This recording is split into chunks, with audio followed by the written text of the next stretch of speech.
Olá pessoal, tudo bem com vocês? Aqui é o professor Eduardo Lucena da Universidade Federal de Alagoas. Estamos aqui para mais uma videoaula. Pois é, nessa videoaula de hoje, nós mostraremos para vocês a diferença entre perigo e risco, tá bom? Mas antes disso, eu queria pedir para que vocês se inscrevessem no nosso canal e ativassem o sininho para receber as novidades. Na nossa videoaula de hoje, nós vamos falar para vocês o que é perigo e o que é risco. Pois é, por que eu trago esse tema? Porque eu tenho certeza que vocês já viram por aí algumas dessas palavras utilizadas de forma equivocada, né? Por exemplo, perigo de vida, perigo de morte, risco de morte. Pois é, qual seria o conceito correto? Existe diferenciação? Vamos ver isso na nossa videoaula de hoje. Bom, o perigo seria a situação ou condição que tem potencial de acarretar consequências indesejáveis. E aí eu trago alguns exemplos para vocês de perigo.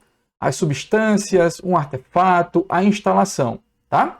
Já o risco é a contextualização de uma situação de perigo, ou seja, a possibilidade da materialização do perigo ou de um evento indesejado ocorrer.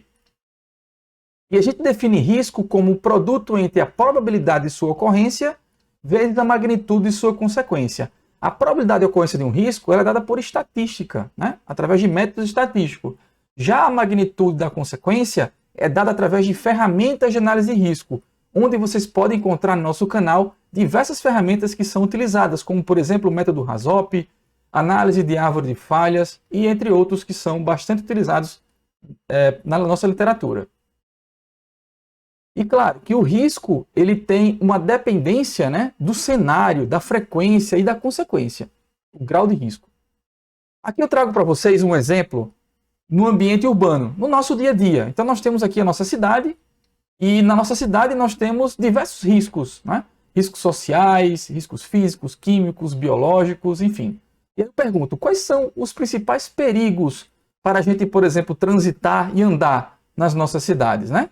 E aí nós temos, em seguida, o cenário de risco, a contextualização do perigo. Tá? E aí eu vou trazer aqui um exemplo para vocês. Então suponha que em uma rodovia nós não temos nenhum dispositivo para a travessia dos pedestres. Então quais são os perigos que nós identificamos aqui? Os automóveis, a via, o próprio pedestre, o motorista, né? Esses são perigos. Esse exemplo é um exemplo típico de um alto risco, um risco presente, porque as pessoas têm que transitar, têm que trafegar, têm que atravessar essa via sem nenhum dispositivo de segurança para auxiliá-los. Já nessa outra situação, nós temos a instalação de uma faixa de pedestres e um sinal, para que promova a possibilidade de travessia um pouco mais segura. Porém, ainda nós temos um risco ainda presente, né? Mas nós temos uma situação chamada de controle do risco, porque algum desses condutores pode não obedecer o sinal ou não parar na hora correta e causar um acidente. Já nessa outra situação, é uma situação ainda tentando trabalhar mais ainda na probabilidade de ocorrência do risco, ou seja, foi implantado uma passarela para promover a travessia dos pedestres. E nesse caso a gente tem uma eliminação ou até mesmo um controle de risco. Por quê? Porque essa eliminação vai depender do pedestre. Se ele utilizar esse dispositivo, consequentemente o risco de atropelamento, de morte por atropelamento, não vai existir, né? Eu vou ter um risco isolado porque alguns, infelizmente, ainda continuam com a prática de atravessar ainda sem utilizar esse dispositivo. Tá? Então, com isso, a gente tem a diferença entre perigo e risco. Certo? Então, o correto seria o quê?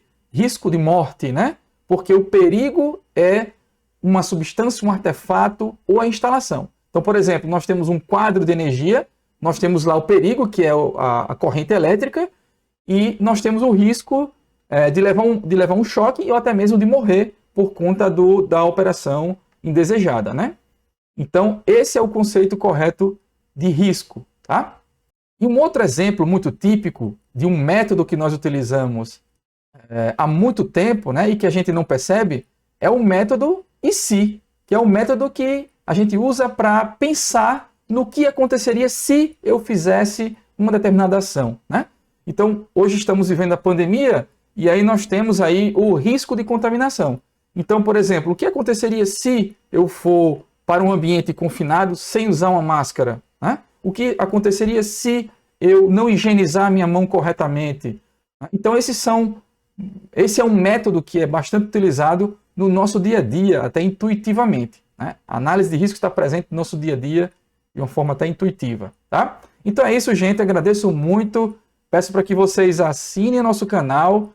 Aqui nós temos outras informações, o nosso podcast Mais Eco, o nosso site profissional, e agradeço pela atenção de vocês e até uma próxima videoaula. Grande abraço.